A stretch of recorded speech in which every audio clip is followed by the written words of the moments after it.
Hey guys, I'm Janet on occasion, and today we're playing another Total War Warhammer 2 Battle Replay. This one is a community cast sent in by Scorpion, which sounds so sinister and edgy and cool. That's not a dig, I think it does. I mean, Scorpion. It just sounds awesome. Anyway, so enough of that. So it's these guys, Norsca, that's the one. See, I'm on the ball today. I'm really on the ball. So it's Norsca versus the Vampire Coast, which I think we've seen a lot of battles on YouTube where Norsca just get completely ruined.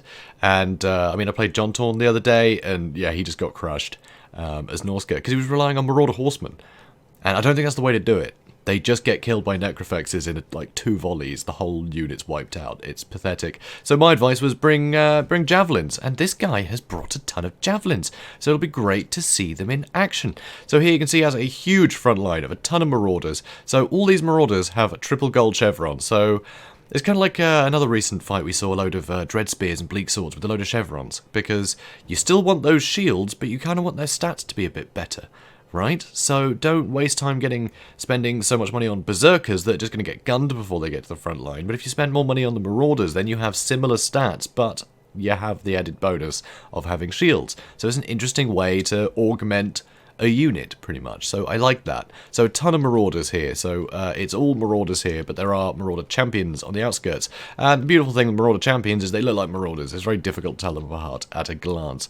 I mean, look at it. They look the same. They have the same flag and everything. First time I watched this replay, I didn't even realise they had Marauder champions. So that's interesting. But they're going to do a lot better. They're going to be a lot better with that armour of theirs. So gunnery mobs aren't going to be able to kill them as easily. So they're going to get some work done. Also, a ton of Marauder javelins. Like I said, so good. That anti-large is fantastic on their missile attacks, but also 35 missile damage is pretty damn good anyway. You know, I mean, they've got very short range, but who cares? So does most stuff in the Vampire Coast roster.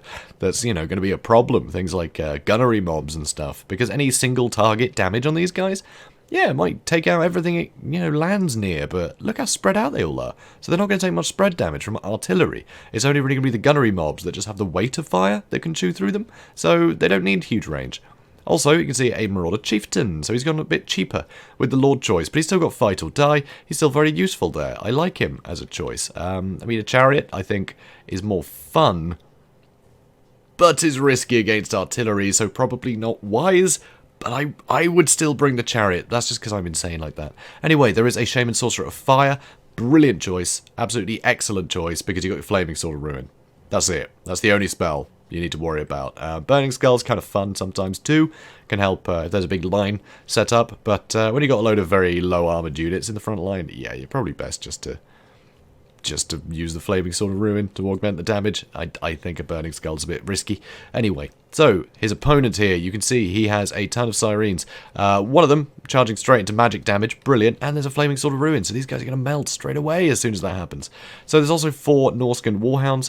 Ice Hounds, I think, can cut through this stuff way quicker, but since the back line is usually protected by pole arms, you're kind of better off with the Norscan Warhounds because they're small targets, whereas the Ice Hounds cost more and are large targets, so you're allowing these units to get bonuses, but the stats of these guys are still higher than the stats of these guys, so you're kind of sorted. So, a ton of deck droppers with handguns. Handguns are just so good for killing things like Famir, and since there's only one unit, it doesn't bode well for the Famir. So, a ton of pole arms knocking around. There are some depth guard, which of course regenerate in melee. And since there isn't a huge amount of killy stuff here, it's not very offensive. It's all kind of middling, right? You know, Marauders aren't the most offensive unit. They don't have the hugest weapon strength. So, yeah, the depth guard are going to outlast a lot of them.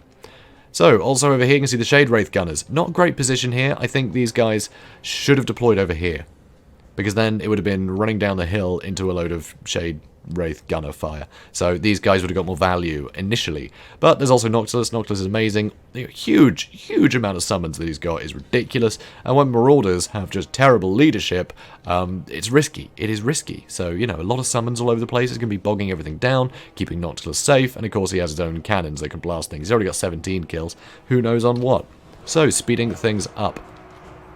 So a ton of damage coming in from all the javelins. You know, you can see deck droppers, they're getting pretty whittled down, but a lot of these guys are going to be targeting other units. I mean, it's pretty high weapon strength, so any that hit, it's going to do a lot of damage to these zombies.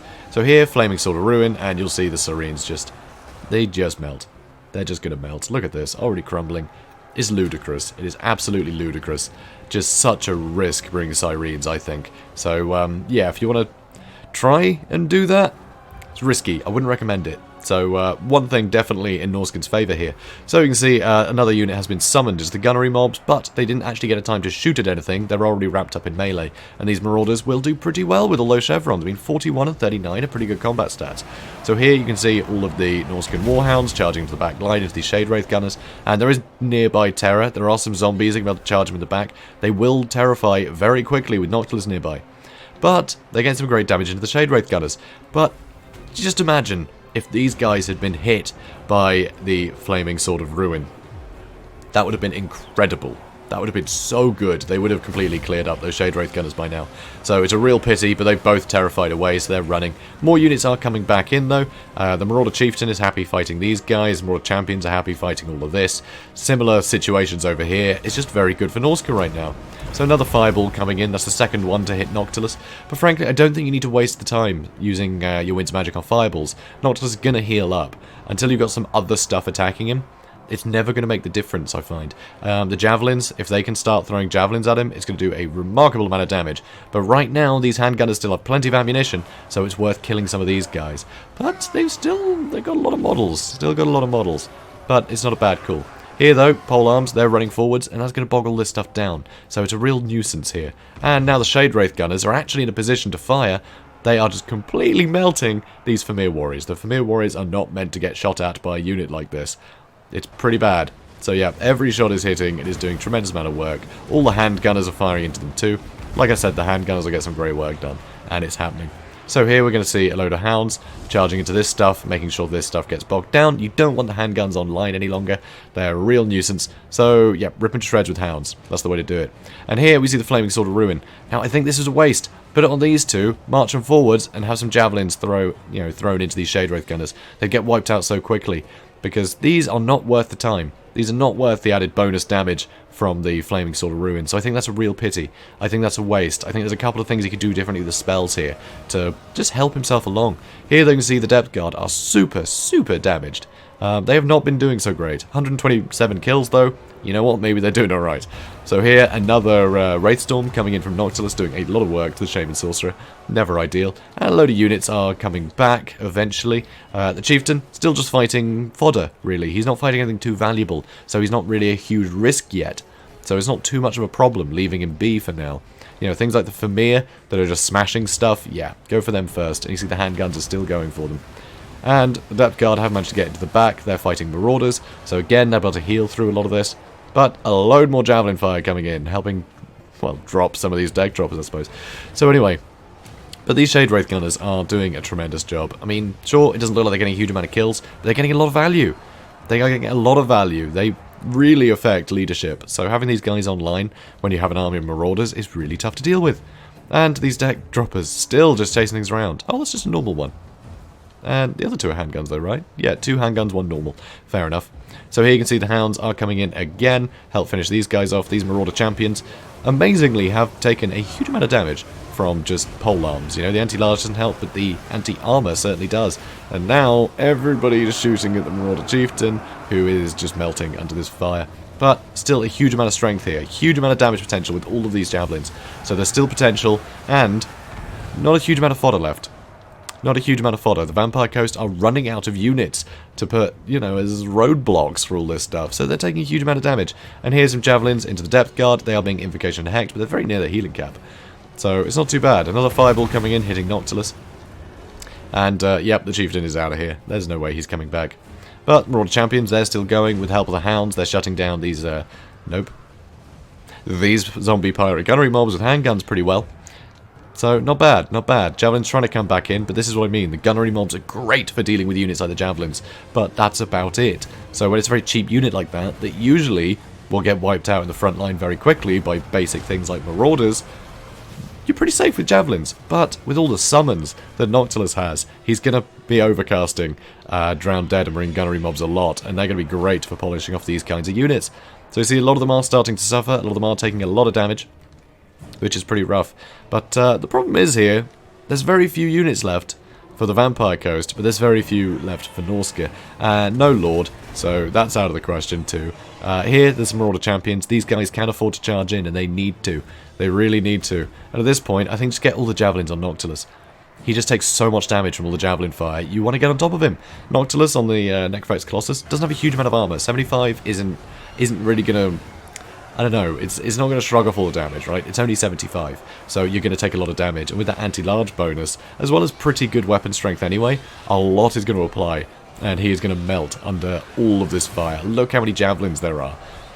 And he's starting to suffer, which is great. And now the deck droppers, they're opposite of ammunitions. There's no point trying to get rid of them. There's just no point.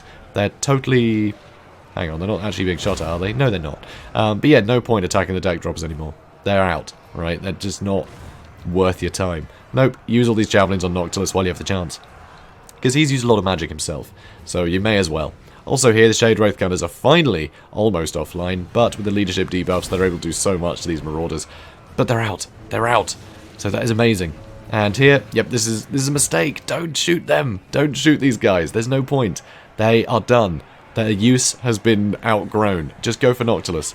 Go for Noctilus. You just got to kill Noctilus. Please kill Noctilus. Anyway, so he's here. More Marauders are running in. These Marauder Champions, they're holding out brilliantly. And Noctilus is taking a huge amount of damage. So he's got an Invocation of Heck. He is healing. He is healing right now. But look at this damage. It's all... Actually, yeah, it's... Yeah, I think it's quicker than he can heal. Ish. Hard to tell. It's about the same. But that Invocation of Heck, that's going to run out and he would have got no more health left. So it hasn't helped him, really. It's kept him alive a bit, but... There we go. So he just melted.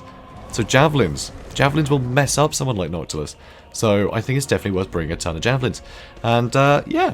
And Scorpion did, which I think is great. I think it's absolutely fantastic. As you can see, Marauder Champions just got 1 billion kills. That's a huge amount. So much fodder to cut through, though, which is brilliant. And the fact they look the same as all the Marauders, you don't single them out. You know, you just don't. I mean, it would have been easy when they're in that long line to have Noctilus fire down the lines and just kill swathes of these guys. But they're basically camouflaged. It's very difficult to tell that what's a Marauder and what's a Marauder Champion. So this is a beautiful tactic, especially when all the Marauders are going to be actually more threatening than they otherwise would be. I think it's great. And Marauder Champions, they tend to be in the middle of the line if you bring them at all. So usually you just see a big line, looks the same, you just look at what's in the middle. Right, and you go, oh, they're all Marauders. But it's not. Marauder Champions. I think that's fun. Little stealth move there, which I think is great. But Javelins, absolute MVPs. But I think a Flaming Sword of Ruin on them, like when they're attacking certain units, you can get rid of the Shade Wraith Gunners very quickly using Flaming Sword of Ruin. I think Fireball on Noctilus constantly. You're better off using the Flaming Sword of Ruin on big bulks of your units, and they can cut through all the fodder much quicker. And then Noctilus is a sitting duck. You know, once you've killed all this fodder, which you can kill a lot quicker, you know, especially things like the Syrenes and the Shade Wraith Gunners, wipe all this stuff out with Flaming Sword of Ruin on your units, and Noctilus will just end up sat there having 1 million Javelins thrown at his face. And at that point, there's nothing you can do. It's just game over at that point. So I think that's the way to do it. But yeah, I like the Norsca Warhounds. I think they were very useful. They got a good few kills. They're constantly harassing. I'm still not sure whether they're better than the Ice Wolves. I think the Ice Wolves, they just damage things so quickly that you can drag these units down very fast. And I think that helps. If you can cut through this stuff fast, you can move on to the next one. So I think that's very handy. But they did their job. They did their job brilliantly. I just think it's so sad there was no Flaming Sword of Ruin on them to help cut through those Shade Wraith Gunners, because they were a real nightmare. They really were. I mean, 23 kills, not a huge amount, but they just helped break one unit after another. It was a real pain. And they basically wiped out the Chieftain, and they basically wiped out the Familiar Warriors. So, yeah, you want to shut them down. So, I mean, that's about it. Scorpion, great game. I thought that was fantastic. I love this build. But yeah, I think Fireball against Noctilus, it just doesn't quite do enough, I think. You just don't get value out of that. And yeah, that's the only note there, really. Yeah, just spells, I think, was what did it. Other than that, brilliant build, and it worked out great. For Salt, though, yeah, Syrenes I think are too risky. You're almost certainly be fighting for Mir. I know you can counter them with the deck droppers, but when Law of Fire is on the table, you're almost certain to end up with Law of Fire being brought against you if you're playing Vampire Coast. So it's risky. I think Syrenes are an incredible gamble. But apart from that, Again, I love the idea here. You know, some handguns and some deck droppers with handguns really helps take out big things like the Famir. And if not, they can just stand behind things like Marauder Champions and just blast them away. Other than that, you've got the Depth Guard that can fight all day, a load of fodder, and then of course Noctis with even more fodder. I think it's great. So 2 very cool builds. But Syrene's too much of a gamble, I think. Anyway, guys, if you enjoyed this, please do comment, like, and subscribe, and I will see you in the next one. Have a good one, guys.